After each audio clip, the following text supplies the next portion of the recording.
Naitwa Ramadhani Rashid Libanda. Mimi ni mkazi wa kijiji cha Lupota, kata hii ya Malambo. Ni kijana ambaye nimeweza kufanya naye kazi, ndugu yangu Katari, na nimekuja hapa leo nyumbani kwake, nimekuja kumshauri, kumshawishi achukue fomu tuende naye miaka mitano. Kwanza miaka mitano imeonyesha sisi tumebahatika kupata vitu ambavyo hatujawahi kupata. Sisi hatujawahi kupata mradi wote wenye thamani angalau ya milioni 10. Lakini tumepata mradi wa milioni 40. Hii inaonekana kwamba yeye amekuja kujifunza. Akipewa mitano tena anaweza kufanya zaidi. Ombi langu mimi kwanza akubaliane na ushauri wangu, kwa sababu nimekuja kumpelekea ushauri yeye achukue fomu.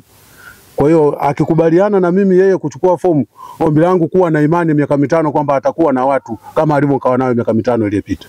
Kwa majina naitwa Austin Benol Papa, ni mkazi wa kijiji cha Malambo B katika kata ya Malambo. Nimefarijika kuja hapa nilipopata taarifa ya kwamba Mheshimiwa Katari ametangaza kabisa kwamba hatachukua fomu ya udiwani.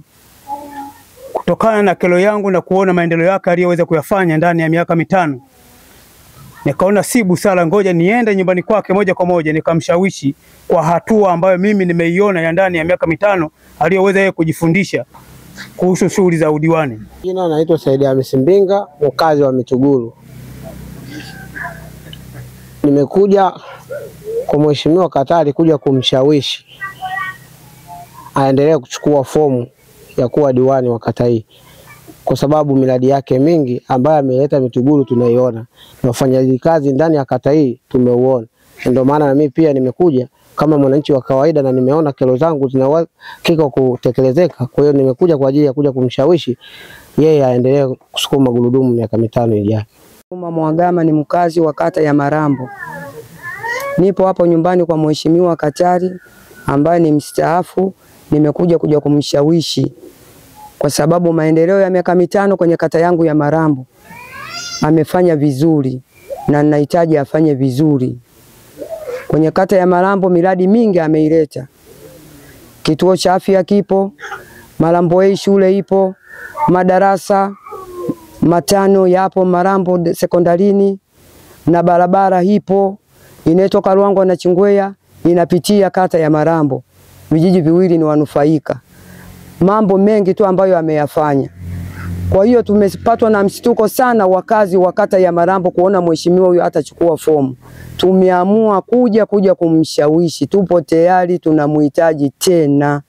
Mimi naitwa ndugu Jania Chikonda, ni mkazi wa Malambo B. Ni mwanakata wa Malambo. Nimekuja kwake Bwana Katari kuja kumshawishi ili aendelee miaka mitano tena. Manufaa tumeshayaona.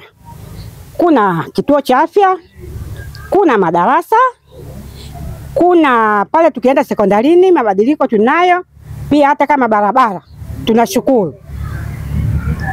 Kwa hiyo nimekuja kwake ili kumshawishi miaka mitano tena tuwe naye. Kimsingi wanasema sauti ya wengi ndio sauti ya Mungu. Kwa hiyo nimeamua kuyapokea maombi yao ya kuwa mimi nikachukue tena fomu. Japo nilisema kwamba miaka yangu mitano inatosha, lakini nimeona kwa sababu tayari wao wameniomba na wameamua kuja nyumbani kwangu kuja kuniomba, basi nimeona niungana nao. Msingi kilichonifanya mara ya kwanza niachie ngazi, kwanza kwangu niliona kama miaka mitano inatosha, kwa sababu kwangu uongozi haukuwa kama sehemu ya maisha.